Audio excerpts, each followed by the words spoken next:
One of Ravel's most beloved pieces was booed off the stage after its premiere, and the audience had no idea it was his. On a May night in 1911, a concert highlighting adventurous new music was held in Paris. But there was one piece on the program which might have pushed things a bit too far. There were some catcalls, there were some boos, which was unusual. This shocking work was Ravel's Waltz No et Sentimentales, the noble and sentimental waltzes. But there was a twist. No program would be handed out at this concert. Instead, each piece was performed anonymously, and at the end, the audience would vote on who they thought was the composer of each piece. It's kind of like The Masked Singer, except for early 20th century French composers. When the votes were tallied, most of the audience attributed it to other composers, Satie, Kodály, Dindy, anyone but Ravel. They just couldn't figure out who had written this awful piece. Ravel, who had a soul as sensitive as the touch needed to play his music, did not take this reaction very well. He's very discreet. He would never show any kind of dismay or hurt. He quietly left. From that point on, this piece became his baby. And it's no wonder that this piece was so personal to Ravel. Inside of it is the key to all of the contradictions that he held as a composer and as a person. And inside this elegant set of waltzes, Ravel is dancing towards something much darker, something which would spin out of control a decade later in his monumental work, La Valse. In order to understand why this piece shook the audience so much, we need to put ourselves into the ears of the Parisian public. By 1911, Ravel had already begun taking quite drastic risks in his music. His previous piano cycle, Miroirs, had already stretched harmony and form far beyond what audiences expected. He referred to Miroirs as his most experimental and impressionist pieces. But even so, most people still associated him with the reduced, more restrained works like Jadot and Pavane. And so this opening, this I think just took everybody by storm and shock. And I think it's meant to shock people. I don't think he wrote music for entertainment.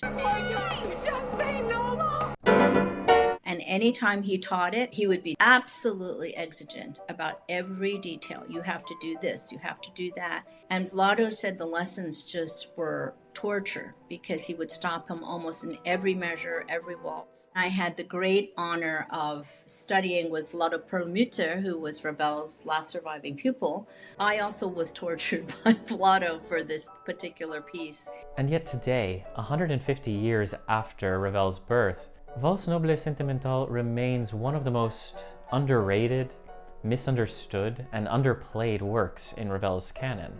To help me untangle what makes this complex piece so special, I had the fabulous opportunity to sit down with Gwendolyn Mok, a pianist who has dedicated the better part of her pianistic life to Ravel. In fact, her recording of Tombeau de Couperin was just named one of the best of the past century by Jed Distler in Gramophone magazine. After our wonderful conversation last year about Samson Francois and the piano concerti of Ravel, I couldn't wait to hear more from her about what makes Ravel so incredible, especially in this 150th birthday year. It is probably, in my mind, one of the most complex pieces that he wrote. If you want to dive deeper, Gwendolyn Mok has lessons on Ravel over on Tonebase Premium, the platform that makes videos like this possible. Now is the best time to check out Tonebase Premium as they're having their holiday sale, 40% off all plans. Check the link in the description below to get started. In order to understand why the waltz is such a special genre for Ravel, we need to realize that dance forms permeate all of his music. Ravel was obsessed with dances, and the waltz is just one example of that. If one doesn't waltz, one just doesn't dance, and I love to dance. He wrote several minuets, and dances even appear in many places where we might not expect them. Alborada could be a dance. Scarbo could be a dance because it's in three. Then you have Waltz No et Sentimentales. Then he wrote La Valse. Ravel was deeply embedded into the dance world of 20th century Paris. He used to play four-hands duets with Diaghilev. Many of his works were meant to be choreographed to, and when he wrote dances, he was both writing something to be moved to, but also working with the inherited meanings of those genres. Not just a dance, but a dance about dance. Waltzes that waltz around the concept of waltzes. Waltzception. And at the center of this dance stands none other than Franz Schubert. Schubert wrote hundreds of waltzes, including a set of 34 sentimental waltzes and 12 noble waltzes, the works which became the direct inspiration for Ravel's waltzes. Using Schubert as a model, Ravel wanted to somehow combine romantic expressivity and classical moderation. He was aiming for a style which, in his words, would be simpler and cleaner, in which the listener would be aware of the counterpoint, the lines, the architecture holding up the piece. I'm actually going to teach you a little waltz. So 1, 2, 3. Like, subscribe, hype.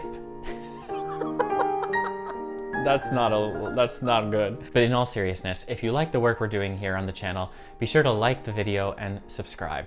It really helps us to keep bringing high quality content to you here on YouTube. In the fifth waltz of the Noble and Sentimental Waltzes, we hear a direct homage to Schubert. When you start it, you can see that he really had Schubert in mind.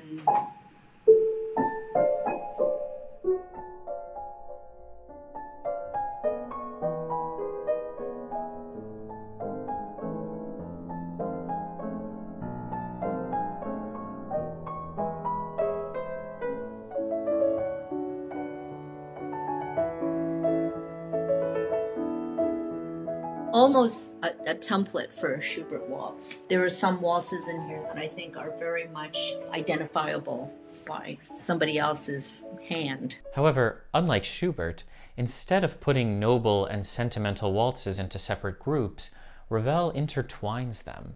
He resorted to his own flashy, crowd-pleasing steps. And in fact, this duality brings to mind not Schubert, but rather Schumann. Florestan and Eusebius, they're two different characters here. The epilogue might be the most Schumann-esque moment of this work, a dreamlike state where themes from all the other waltzes return. I immediately think of Schumann's Carnival, where, in the last movement, themes from the rest of the piece return like a subconscious parade. It starts in this kind of haze, and then it sort of gets slower and slower and slower at the end. He writes over and over again, plus lent, un peu plus lent, encore plus lent, cédé, même mouvement, mais un peu plus las, which is a really weird word, which means languid or tired. And then finally he writes, plus lente et en retenant jusqu'à la fin. Very last three measures he writes, très lente. You can't die away enough at the end of this. It's exactly this kind of emotional ambiguity which may explain why the Valse No et Sentimentales have not settled themselves into the classical piano canon the way that Ravel's other works have. It's not technically as hard as Scarbo or Toccata or, La Valse. What's hard about it is your ability to switch gears from the noble to the sentimental and to really make the case for the different characters. To the absolute last note and the first note, like first and last note of each waltz is identifiable by the characters that he has chosen for them. Ultimately, as complex and conceptual as these pieces are, Ravel did intend for them to be danced to eventually. He later orchestrated the work for a ballet, which he wrote the script for, Adelaide, which takes place a century earlier in 1820s Paris, in which the titular character's emotions are portrayed by various flowers seen dancing outside her window. Of course, hearing the orchestral arrangement also gives us further insight into the sound world, the colors that Ravel was aiming for when he wrote this.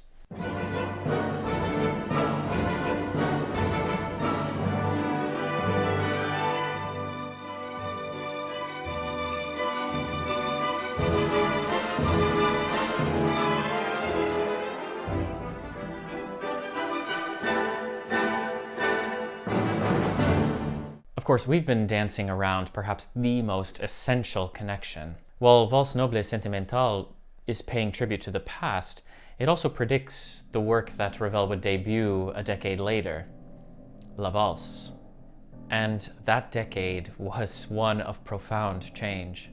World War I had broken out, and Ravel volunteered for military service, something which changed his life and his music forever. He went to Verdun, and he was driving this supply truck where he would resupply things that they needed at the front. And at times he would have to pick up wounded people too. Verdun was one of the bloodiest, so I think he saw some horrible things. To me, it's just mind-blowing that this wonderful, elegant man would be in the boots, in the mud, doing all this. In fact, he nicknamed his supply truck Adelaide, which, if you recall, was the name of the ballet that was set to the music of Waltz No, Sentimentales. I think it points to just how profoundly he valued that piece. And where that piece was built on the waltz tradition of the past, La Valse tears that nostalgia apart. Ravel denied that this piece had any kind of political allegory, but given the state of the world in 1920 and given what Ravel had lived through at that point, it's hard to read this piece as anything other than a reflection on the state of the world, broken and brimming with new horrors. I think certainly he felt that amidst all of this destruction and of humanity and life, that people could be dancing the waltz and be oblivious to the realities of the horrors. It was set in the Imperial Ballroom in 1855. If you know your history, that wasn't a great time either. So if it's meant to be set in this ballroom with this glittering chandeliers and beautiful dresses and people dancing the night away while the world is destroyed, to me, just the setting and the fact that he set it in that period says enough. Ironically, what may be Ravel's most iconic dance was deemed unchoreographable by Diaghilev, who had commissioned it. This insult caused a rift in their friendship, which led to Ravel challenging Diaghilev to a duel. It's a story for another time. Suffice it to say, Ravel took criticism pretty harshly. But Diaghilev was onto something. La Valse isn't the elegant, danceable waltz of Waltz No, Sentimentales.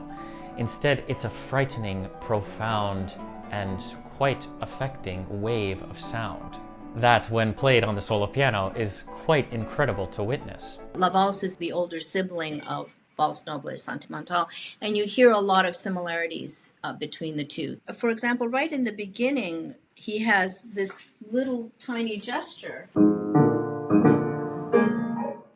And then if you look at Waltz No, Sentimentales, he has the exact same rhythm in...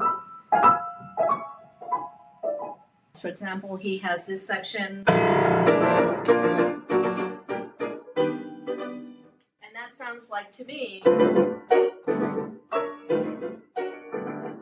he does take these elements and he kind of twists them just a little bit. I started to come to realize in the last few years that Ravel was a very efficient composer, and that he would take little fragments of things from pieces and you would hear it again and again. But these pieces are profoundly different in character. Where Waltz No, Sentimentales dies away endlessly at the end, La Valse does the exact opposite.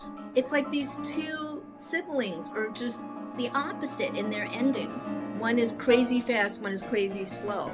I can't help but be reminded of another light and dark, yin-yang, sibling kind of relationship that exists in Ravel's oeuvre, that between the left-hand concerto and the G major concerto. It's almost like each of these pieces reveals something that the other cannot say. Be sure to check out our video from last year with Gwen on the two concerti if you want more on this idea. Just as Ravel's music could shift emotional worlds on a dime, so too could his identity, which is far more complex than the French composer, impressionist label that we often give him. In fact, Ravel felt quite close to his Basque upbringing. It wasn't until I actually went to Saint-Jean-de-Luz in the south of France that I really understood that his Basque identity was such a huge part of who he was. He spent his summers in Saint-Jean-de-Luz, he wrote music, he spoke the language, which is very rare. I went to the church where he was baptized. I went to his home where he was born. Here he is down here on the beach, and that is the beach in Saint-Jean-de-Luz. And you can see he's in a bathing suit, and his mother is sitting there in the black, and a friend sitting next to him. So he's Swiss and Basque, and yet he became so dedicated to his adopted country that he even went on and fought in the First World War on behalf of France. I really think that the language that you hear when you're a baby is the language that becomes your musical language as well. I think it's no question that, like, when you think of Don Quixote, or Tzigan, or Bolero, or Alborada, that these pieces are absolutely the essence of his Basque character. When you hear the noble and sentimental waltzes with all of this in mind, the sonic world really begins to sharpen. The clashes feel more intentional. The emotional extremes feel more internal. Each of these waltzes has a certain tension in them, in the harmonies, and they're not always terrifically comforting to listen to. And it gives us a portrait of Ravel as a man between worlds, navigating his identity and navigating his place as an artist in the rapidly shifting world of the early 20th century. In 2025, 150 years after his birth, we are still entranced, intimidated, and moved by Ravel's brilliant music. As we near the end of 2025, I wanted to ask Gwendolyn, a pianist who has spent so much of her life dedicated to Ravel, what she would want to say to him or about him as we wrap up this very special anniversary year. I feel we owe him a debt of gratitude forever and ever and ever, because he has not given us a huge amount of music. I mean, I'm maybe 2.5 hours worth of music, but there's not one piece in the entire oeuvre that I think is not perfect. He gave the best of himself to each of the works. When I was in Paris, after I went to Ravel's grave, I fell on this pavement and I cut my head open here. And I was taken by ambulance to a wonderful hospital. I said to him, if I die here in Paris, I want you to cremate me, put me in a salt shaker, and go and sprinkle me on top of Ravel's grave. That's how much I love this man. Ravel's big piano waltzes, the noble and sentimental waltzes, and La Valse, together they give us an insight into just how deep the contradictions go and how incredibly exciting and interesting they are even still. If you choose to play Ravel, or if you choose to teach Ravel, do what you can to understand who he was as a person, because he was such a complex man. He almost missed his train in the United States, like over and over again. And Marguerite Long had to go and find him, and he would be missing from the station. And she would find him in a shop, agonizing over a couple of ties. That's just who he was. Pay attention to the details. Try and find the inner beauty of the pieces, as opposed to being overly sentimental about it. And I think forever and a day, whenever they ask you, what are your 5 favorite things that you would take to an island if you were stuck on an island, I would definitely bring Ravel with me, because I can study him for the next 30 years until I'm very old, and still find fascinating things about him. That's what I think makes a good composer.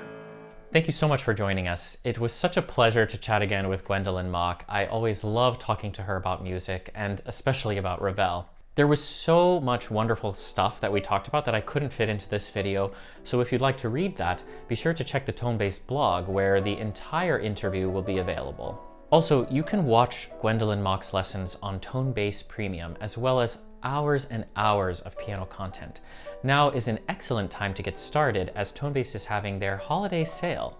If you happen to know an aspiring pianist, then this is also a perfect gift idea for them. Don't miss the opportunity to take advantage of one of the best deals of the year. You can get information on that in the link down below. And if you'd like to stay up to date with what we're up to here on YouTube, be sure to like this video, hype it, and subscribe to the channel. I've got lots of fun ideas coming up, and we have such a huge backlog of videos to check out as well. I'm Robert Fleitz from Tonebase, and I'll see you next time. I'd like to issue a formal apology to the French language after the butchering I did to it today. You can see, of course, he's a dandy. Look at his shoes, look at his socks, look at his tie and his hat.